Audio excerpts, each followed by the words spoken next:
welcome back to my channel. My name is Erica and this is the Love Project. If you are new here, be sure to like, comment, and subscribe and ring that bell so you'll get notifications for when we drop a new video. If you are not new here, welcome back. So happy to have you back. We are back with another video, and today we will be discussing boundaries. Yes, boundaries. Boundaries are so necessary, and if you want to build any foundation of a relationship, boundaries is absolutely necessary. So, we are going to be talking about boundaries in four different areas of your life that include a boundary within yourself, giving yourself boundaries. That includes boundary with friends, boundaries with your family, and of course, boundaries in dating. So, we'll go through each and every one of those today and just pretty much kind of talk through some things. So, of course, without further ado, we'll get started. And we'll pretty much start with the boundaries that you need to set with yourself, because unfortunately, we can be our worst enemy. It is you versus you at the end of the day. And so, we need boundaries. I think a good boundary to have is to watch what we speak, watch what we say out of our mouth. The word tells us that life and death is in the power of the tongue, and a lot of times we talk bad about ourselves. We think bad about ourselves. As a man thinketh in his heart, so is he. That's also the word. But we have to kind of get us right, set those boundaries with ourselves so that we are building ourselves up and not tearing ourselves down. Not dwelling too much on the past. I know we all make mistakes. We may not always be proud of where we come from, where we've been, the different things we've gotten into. And in a lot of cases, you find yourself in certain situations based on decisions that you've made in the past, and sometimes they have a way of getting you down, and in some cases they keep people down, and we're not doing that. Again, we're trying to build ourselves up, we're trying to grow up, we're trying to mature, and we're trying to become a better version of ourselves, and with that we need to set some boundaries. So another thing you can do is make a list of like skills or characteristics that you want to have for yourself. Um, I think a big part of growth is doing something different. So, for instance, if you are not a morning person, you can, set a goal of waking up earlier. You can set a goal of being on time. Lord knows that's been my goal for I don't know how long. Now, don't get me wrong, I am doing so much better, and that's why, again, we setting these boundaries and we making these things, because truth be told, I'm doing much better on my own time. Right now, I feel like I'm in this season with me being on time as far as like prioritizing things I actually need to be on time for. So I'm not just an on time person yet. Lord help me. But I've done very well of prioritizing the things I need to be on time for, whether that's being on time for church, being on time for work, being on time for something where a person is, depending on me, or I am needed to be there, then I'll be on time. So, just things like that. And again, once you set these boundaries, once you put yourself in these boundaries, it'll cause you to see whether it take a while or whether it kind of happen immediately. You'll be able to see your growth in these areas. So again, waking up early, even if you want to cook more, like if you want to cook more, make boundaries for yourself. Well, I'm gonna cook 3 times a week. Find your meals ahead of time. Go to the store, make your groceries, and then prep to make sure that once you put these things in place, they work out for you. Facing the fear. This was something that was really big for me. All my life, I was scared of heights. I was terrified of heights. I don't even really know, of course, where it come from per se, but I was so afraid of heights. Like, I grew up in a project, so we had 3 floors in my particular project building. And when I would be on the 3rd floor, I couldn't even look down. And it wasn't that high. Like, thinking about it now, it really wasn't that high, but that's how much I was afraid of heights. I've been so afraid of heights that literally I can look at something, like if I'm on the ground, say a ride um at the fair or something, I can look at it and there's this fear. I don't get on, I haven't been on, but just the anxiety of even looking at something that has something to do with heights. So that's always been my fear. But I made up in my mind that I wanted to face that. And so in my travels and stuff, I would do different things to push myself to the limit. Um, so I've been like I've been ziplining. I've done different things. Like I've been on top of this building. Oh my goodness, it was so high, like I can see the city.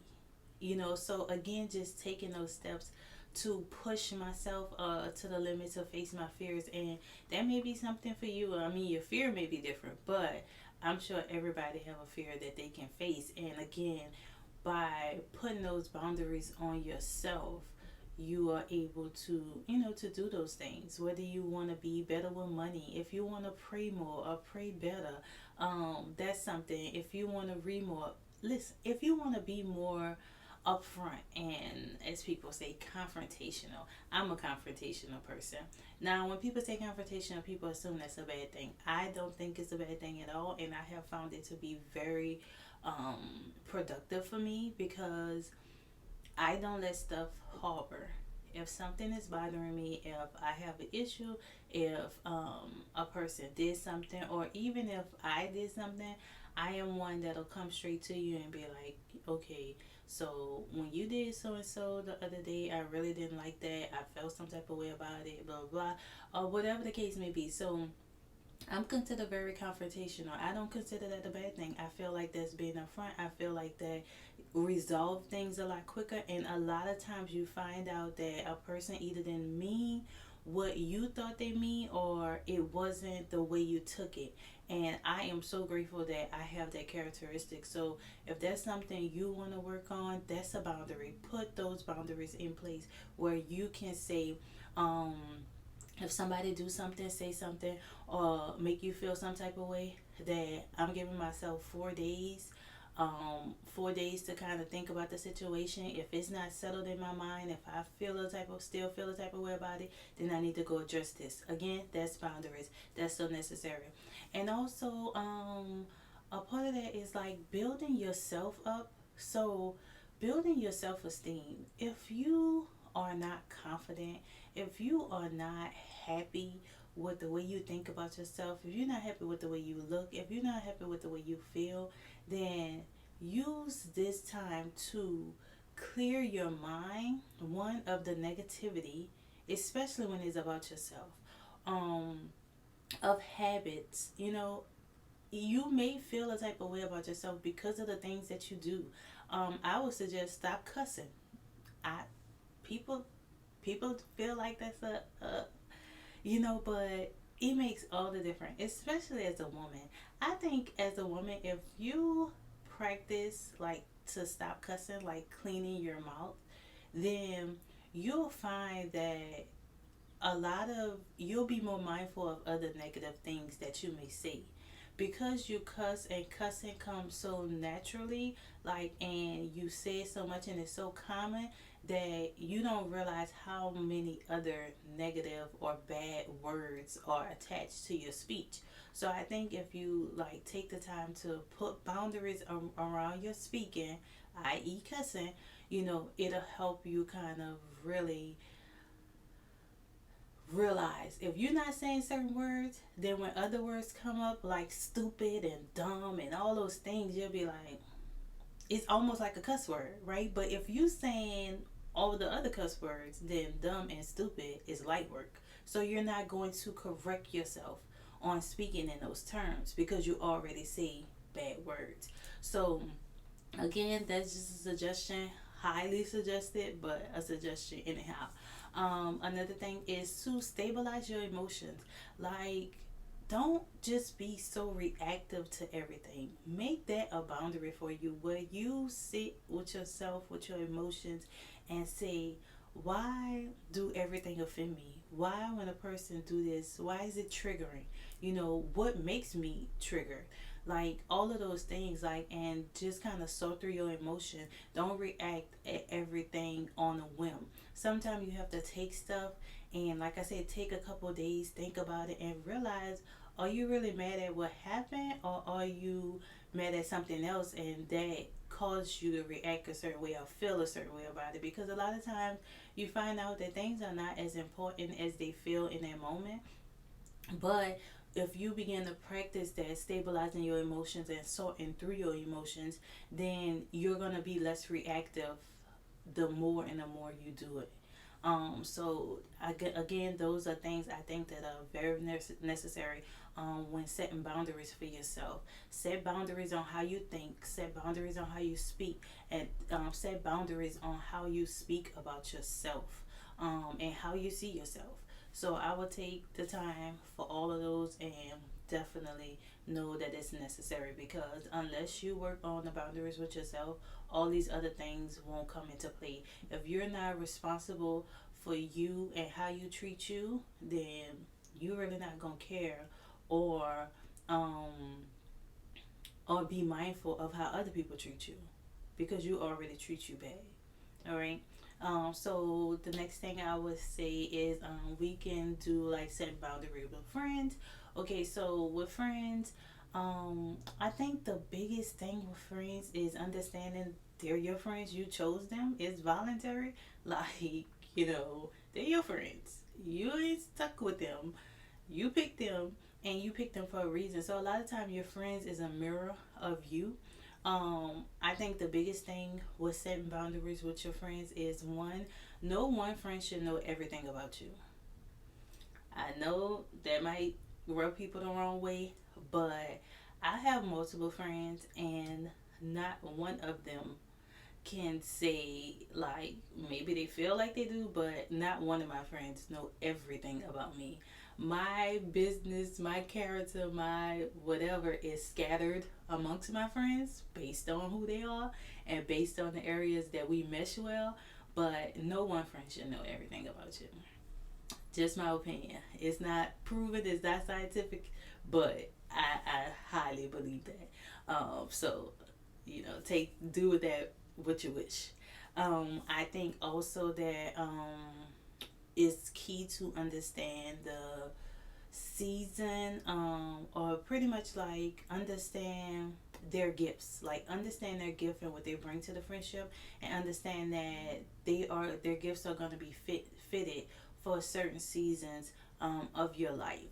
So I have one of my good friends. We've been friends since about eighth grade, and it's some seasons she done been with me in my life, and I mean, that's my ride or die, for real.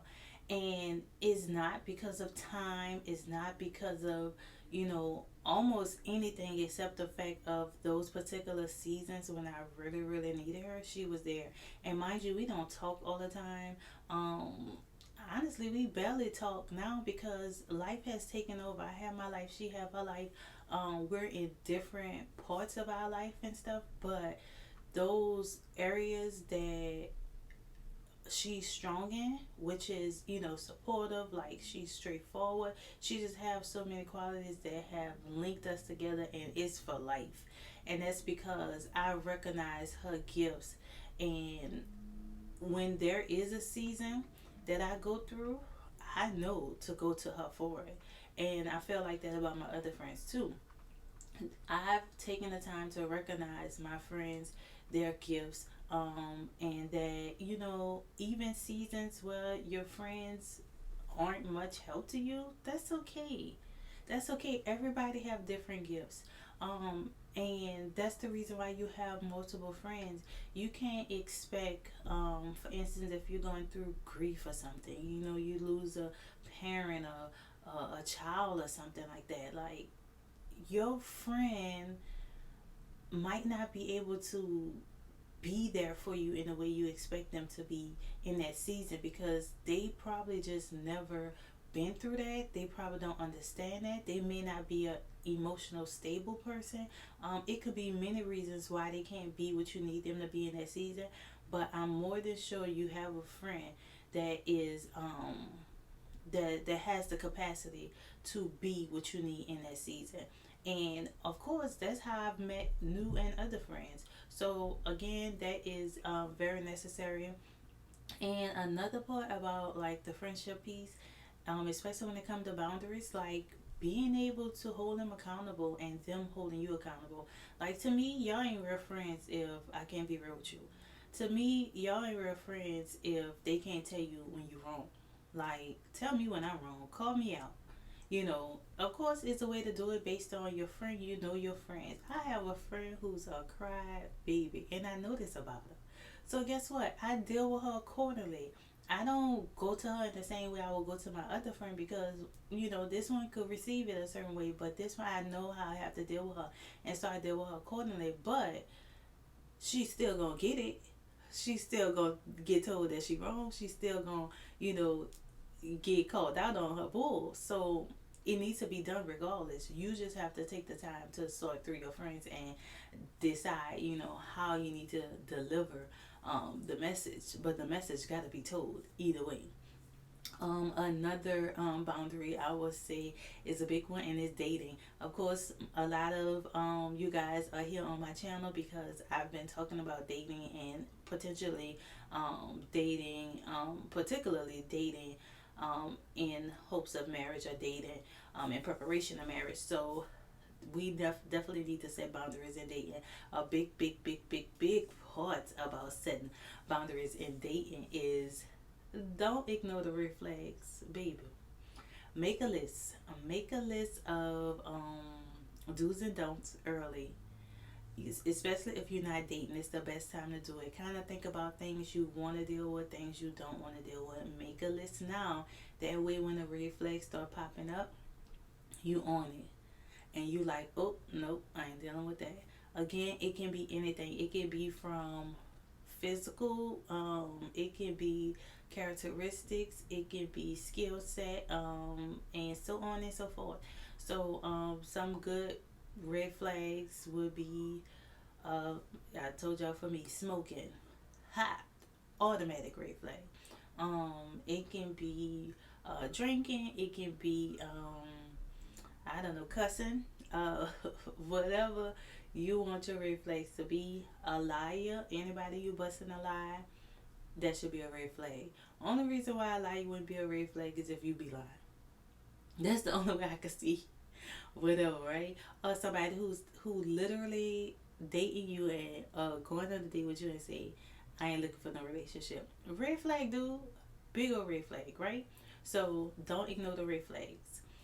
Tell them if something bother you or you're not okay with something in the dating process. If you get to know a person and you're not feeling something they do, just tell them straight up. Please understand, you don't owe nobody nothing. You don't owe no man nothing. You don't owe no woman nothing. Y'all just dating. Y'all get to know one another. If it doesn't work, it doesn't work. You don't owe them nothing. So be honest. This is the best time to practice being honest.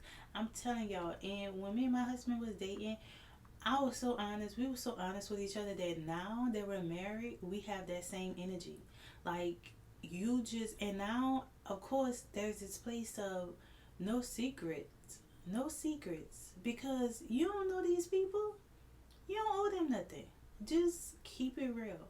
It's going to turn out for the good either way. Because one, you told them, you kept it real with them, and also you get to give them the opportunity to fix something.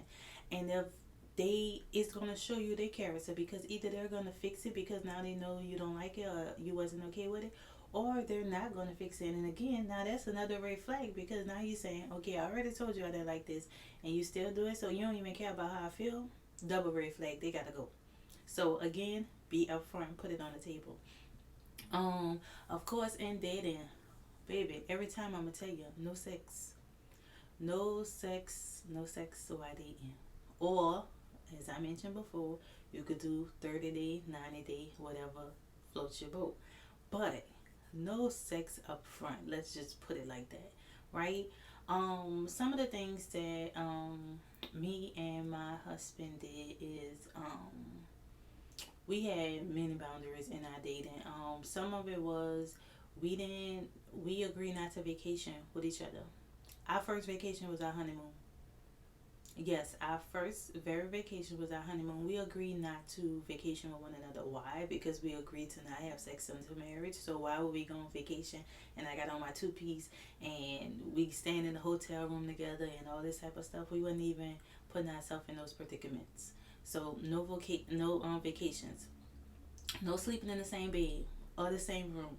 When my husband would come to visit me, the first time he came to visit New Orleans, he had an Airbnb and I would pick him up and we went everywhere together and I would drop him back off at his Airbnb. Then he started coming back. When he came back, he would stay at my house in the guest room. He would stay in the guest room. The very first time he stayed at my house was for our engagement dinner.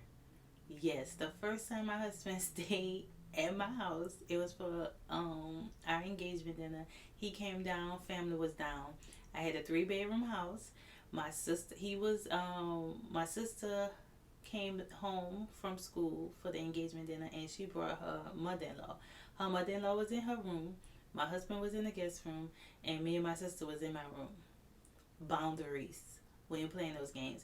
And then after every other time when he came down, he was in the guest room. We never slept in the same bed until we was married.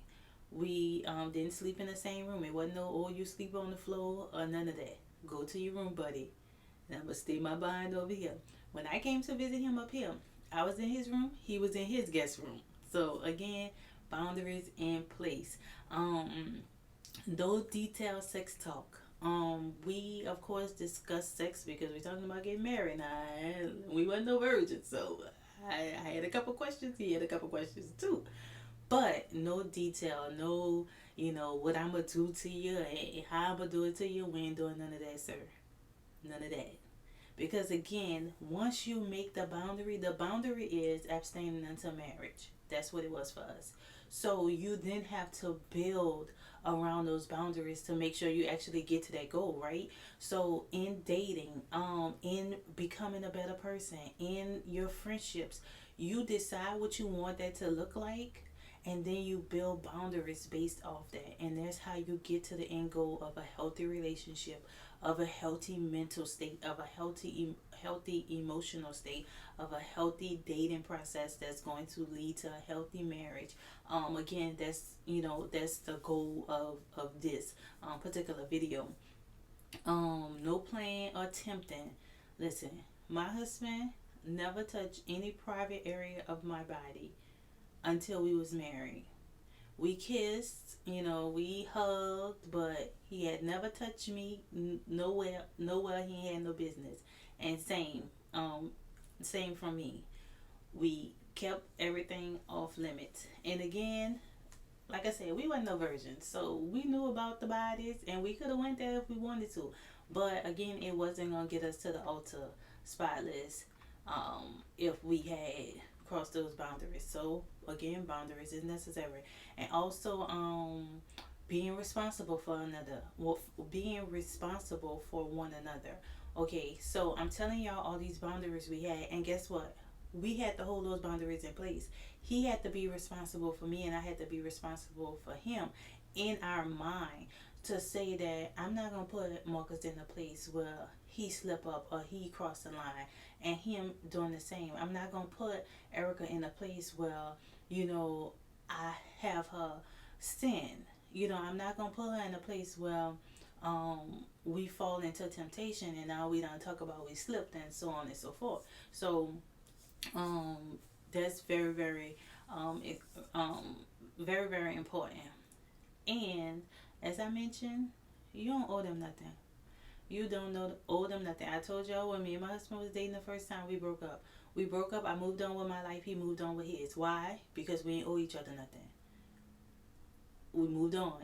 When you have that mentality, again, you're going to be honest. You're going to be straightforward. You're going to say what you like, what you don't like. They red flag, they out. Green flag, keep them close.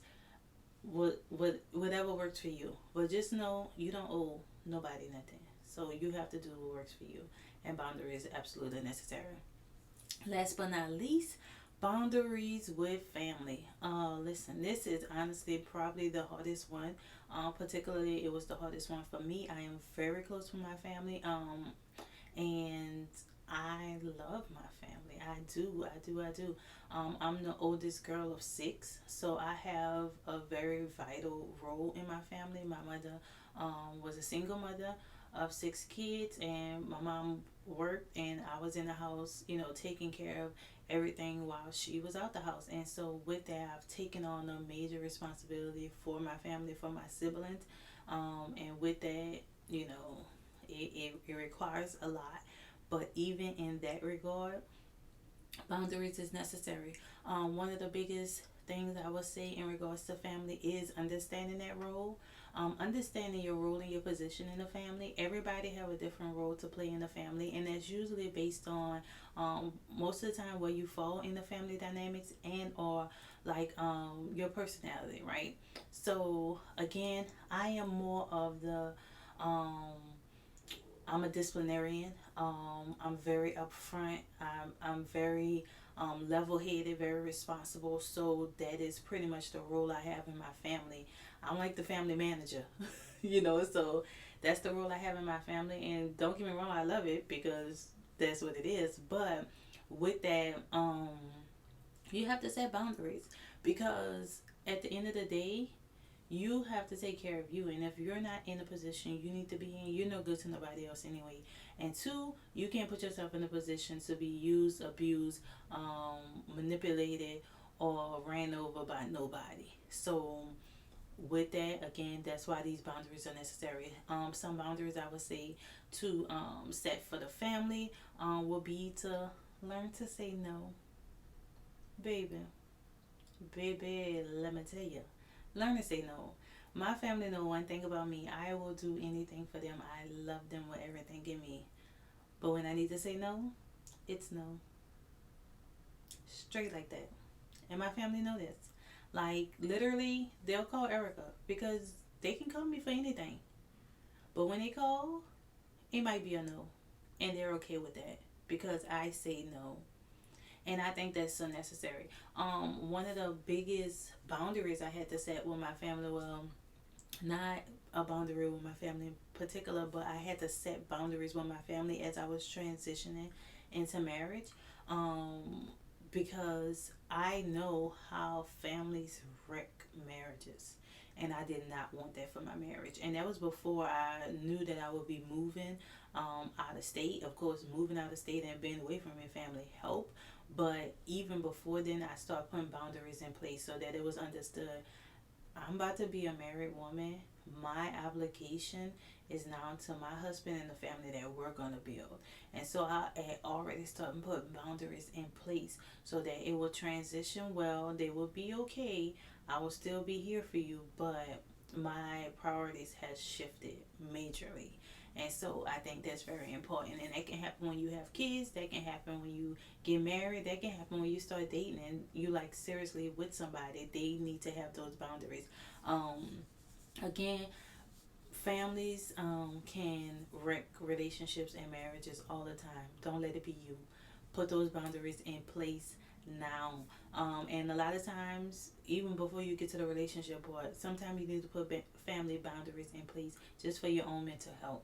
So learn to say no, share your true thoughts and feelings. If your family hurt your feelings, do you a certain way or treat you a certain way, or if your family have boxed you in, okay, they've been knowing you all your life. Sometimes family have a way of boxing you in and putting you in this certain category. Oh well, you the funny one. Oh, everything a joke when it come to you. But you not on that no more. Like, yeah, I used to be joking before, but I'm a grown woman now. I'm a grown man now. Like, if they don't box you in any way, and you want to come out of that box, put some boundaries down. Share your thoughts and your feelings, how you feel, and how you ready to make that shift, and your expectation of how they're gonna treat you going forward, and how they're gonna see you going forward. Of course, it's easier said than done. There's another way to do that by acting it out. So sometimes actions speak louder than words. If you start making a shift within yourself, positioning yourself to be seen a different way, it can go forward that way. But again, family have a way of continuing to see you how they see you, because they've seen you all your life and they have this set in stone idea of you. And sometimes you have to be the one to clear the air to say, I'm not on it no more, I'm not doing it no more, this is what it is now. So again, be ready to set those boundaries when it come to your family.